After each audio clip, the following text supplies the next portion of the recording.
Simon, thank you so much for joining me. And perhaps you could start with how did Son of Eden kind of come about? Yeah, thanks, Elliot, for having us. So back in 2000, my partner and I, Corey Ryan, who was a winemaker at Henschke's at the time, and I was a viticulturalist at Yalumba, we got together and started making some wines, and really wanted to break the shackles of the corporate world, so to speak, and do our own thing.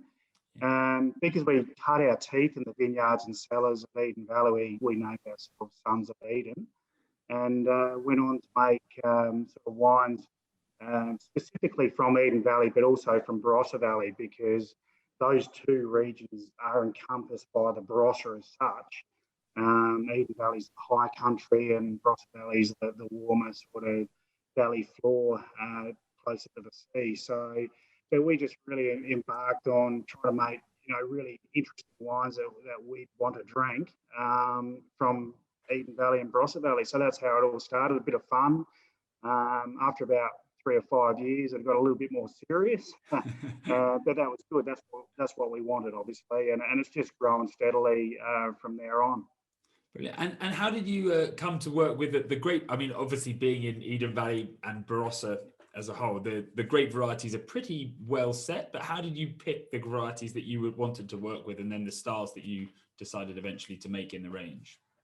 Yeah, I think the Barossa is really renowned for specific varieties, like most regions are around the world. And Eden Valley, being sort of higher in altitude, a little bit cooler, it does grow Riesling really well. So Riesling was definitely on the list. We enjoy making and drinking Riesling. And Shiraz obviously is, and Barossa go hand in hand, as we all know. So the beauty of Shiraz is very adaptable from cool climate through to warm climate. So the Barossa is really in the sweet spot for growing Shiraz. So, we're taking sort of warmer sites of Shiraz and cooler sites as well. And we found that fascinating, and we've continued on that journey from those early days, just discovering little sort of microclimates within the Barossa.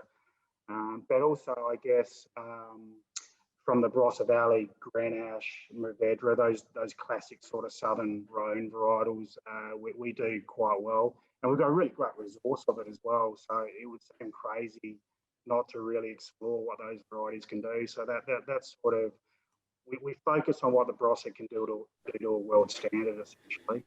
And I think on a sort of world stage, people picture the Barossa as big and juicy and very ripe fruit, but I think people underestimate it for its poise and elegance that places like the Eden can develop. Have you found that? And I think the styles of wine you're making are really a testament to that. Yeah, absolutely, Elliot. Like, so the coolest parts of Eden Valley, we're getting really sort of pepper notes, and then sort of on the flavour spectrum, more those sort of blue fruited characters, blueberry fruits. And then as you get into the warmer sites, you start progressing into sort of more sort of dark red fruits, and then tending towards sort of even chocolatey, mockery sort of notes. So that's the flavour profile. But the other really interesting thing is, I think, from a texture point of view, the wines from Eden Valley, you get those silky tannins. They're really understated, but silky tannins, and they really have some persistence on the palate. Whereas the Barossa Valley, they're a little bit more robust. I describe them as velvety tannins, so they're a bit bigger. The volume's turned up a little bit. So it's awesome to work with different sites that can produce those different sort of nuances, so to speak. Now, I had a look at some stats the other day, some climatic stats. And the highest part of Eden Valley is akin, from an average point of view, climatically, to Burgundy, would you believe? So it's very cold. Yeah. And then you can go 30 kilometres to the west, drop down about 300 metres in altitude, and the climatic data is the Chateau Neuf de Pape. So in a small little area, you've got these diverse sort of climates. I mean, the highest part of Eden Valley is basically too cold for Shiraz. It won't ripen there properly. So it won't ripen yet. Not yet. Yeah, not yet. I'm a bit of a skeptic, but I think it might be just wishful thinking. No, well, it's not wishful. I mean, yeah, I mean, let's talk about climate change. It's, I think, Yeah. do you think you'll see many of the sort of bigger producers moving from the Barossa Valley up into the Eden Valley purely because Barossa is just becoming too ripe and sugar ripeness and Yeah. physiological ripeness just don't ripen in tune anymore? Yeah, I think just looking back in the last 10 years, we have had some warmish years and sort of, I guess, hotter than average. Yeah. And but we've also had some cooler than average as well. But I think the main thing that we're seeing is those extreme days. So Sure. we can handle the averages and a bit above the averages, but you might just get one or two extreme days that really throws a cat among the pigeons, so to speak.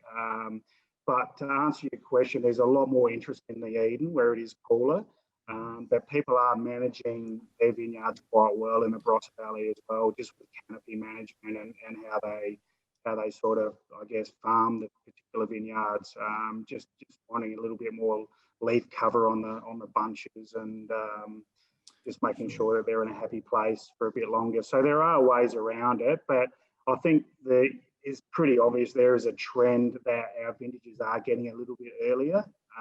So that would have to be, you'd have to say that that's climatic related, but it's not too extreme. I'm just thinking back the last 10 years, 2017 was a lot cooler than average. 2011 was a lot cooler than average. So there are aberrations to the general trend as well. Of course, Yeah. So I think Barossa plays a pretty important part of the Australian wine industry. And is that felt the same domestically as perhaps the pressure that might be put on Barossa from a world point of view? Yeah, I think so. I think in the last 10 years it's been held in pretty high regard. There's plenty of other regions, as you know, in Australia, and everyone's trying to have their say, so to speak, from a wine style point of view. But I think the great thing about Australia is that I'll take my Barossa hat off. There's so many regions and such great diversity there. And each of those regions is just trying to find their little niche, so to speak, what they're really good at.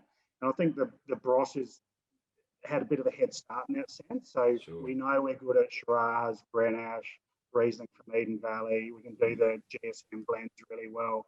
And it's just basically because we've had a head start. But I think that has held us, I think, in sort of a little bit higher regard domestically. And it probably, I don't know the numbers, but it probably is the highest valued selling wine in Australia as well. And I guess that's a function of demand, I guess. I think stats from a few years ago had Tasmania pipping that highest average price point, but I don't know. It might have changed. No, you're probably right. I know actually there was a shortage of like Chardonnay and Pinot down there. So, I'll stand corrected. And they've also got the sparkling that they also help pip it up a bit. Which yeah, you're right. Yeah, but I feel as if we're in a happy place at the moment, and the climate thing doesn't worry me at all. I might say that there's probably more higher price wines from the Barossa, but there's also a lot of inexpensive wine from Barossa as well. Yeah, that's it. And I guess there's a lot of it's a mature region, so there's the established wineries. Obviously, So, I mean the most classic one is Penfolds that everyone would have heard of. It's been around forever. Well, not forever, but a good 100 forever in years. terms of Australia. yeah, relatively speaking, forever. Yeah. So the Barossa is really Australia's old world wine region. Yeah. Well, yeah. And I mean, Henschke must be up there with forever as well, of course. yeah, that's it. And it's a really nice mix of some big wineries and some really small cutting edge ones as well. So we started in 2000, as I mentioned, and we started off quite small, and we still are quite small. But everyone has their own take on how to sort of manage the fruit in the vineyards. Yeah. All the wine, there's a range of wine styles from the Barossa now, so it's really interesting. Nice. And so as a winemaker or a winemaker or vigneron, as the French would call it, was the all-encompassing wine producer. You have your viticulture, winemaking, and sales and marketing.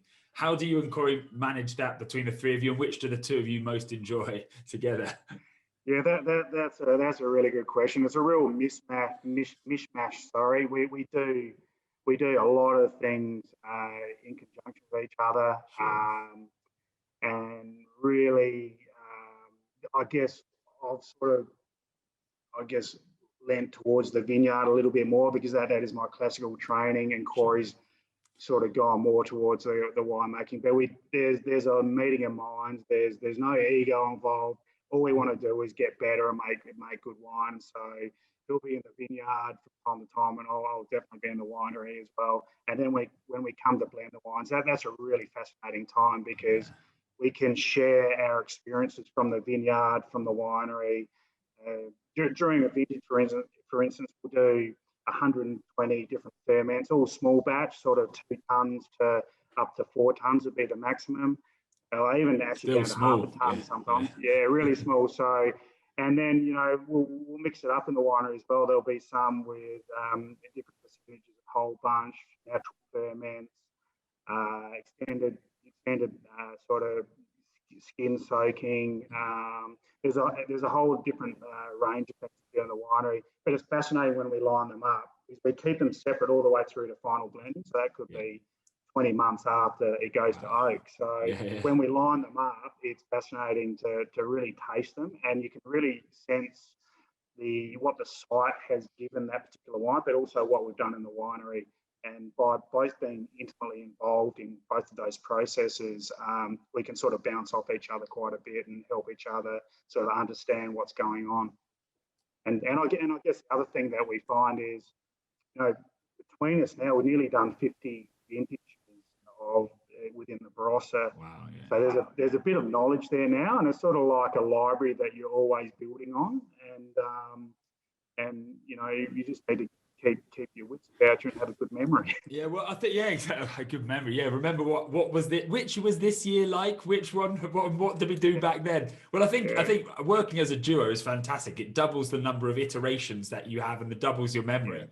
You talk about winemakers getting a 40 vintage span if they're lucky.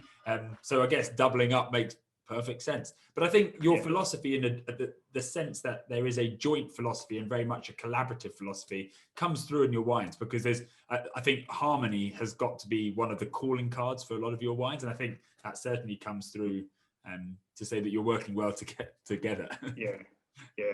No, that's right. And we do have a style that we both really enjoy as well. So, and it's all about some complexity of flavour, nice soft tannins, but enduring tannins as well. We really value the texture of the wine.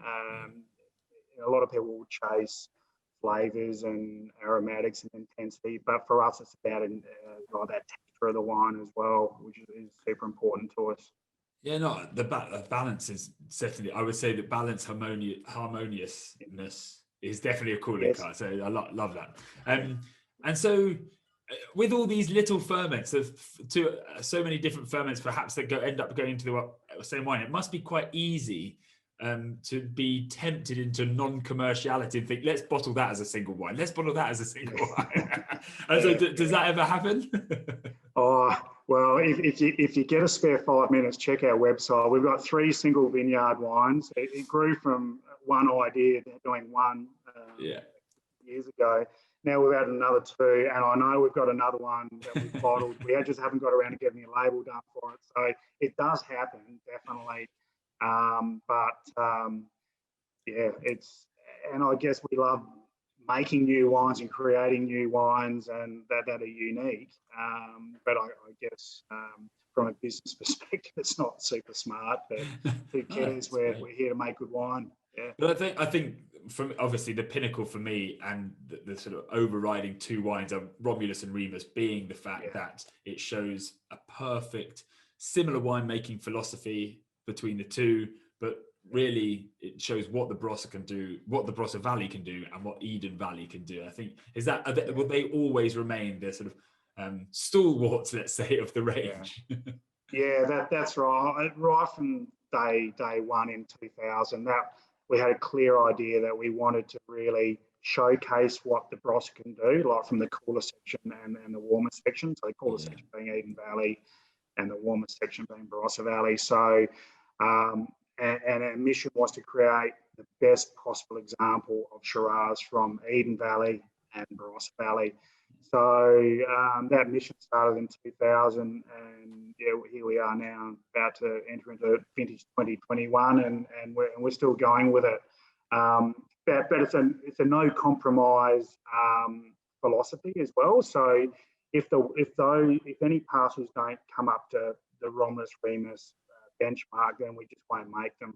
And the production will go up and down depending on how good the vintage is, or how well we are at sourcing the fruit and also making the wine. So in the journey since 2000, we've missed 3 Remus vintages, where they just went up to scratch, and we've missed 2 Romulus. So we are committed to ensuring the quality is at a benchmark level. So quite quickly, Remus is it's more those silky tannins. It's a little bit more refined. We're talking sort of dark, sort of blackberry fruits, and there's some herbal notes in there as well. So it's got a real coolness to it. That some pepper herbal, and that's a function of I guess the ripening of the grape, but also we do about 20% whole bunch within those ferments as well. And it's matured in pretty well 100% new French oak, whereas the Barossa Valley Shiraz, the Romulus, we're chasing those bigger, richer characters, typical of the Barossa Valley that a lot of people are familiar with. But we're also looking for that nice, refined, velvety tannin finish as well. But the volume's turned up a little bit on the Romulus, so to speak. But we get those darker red fruits and chocolatey notes as well. So, and use a little bit of American oak, not much, but predominantly French, but a bit of American as well, just accentuates that sweetness and that richness. So we've basically stuck to our guns from 2000 all the way through to now, which is great. No, I love it. That's great. And what would be your, I think before we finish, what would be your perfect desert island wine, or your death row wine, whatever you want to call it? You've got a meal and a wine, and would it be something from Barossa, or would you venture elsewhere? Oh, you put me on the spot there, Elliot. If I'm on a deserted island, I'd want to be in the tropics somewhere, I reckon. So I'm thinking a white wine of some description. So we're really blessed to have access to some Riesling from right on the roof of Eden Valley, a little defined sub-region called High Eden.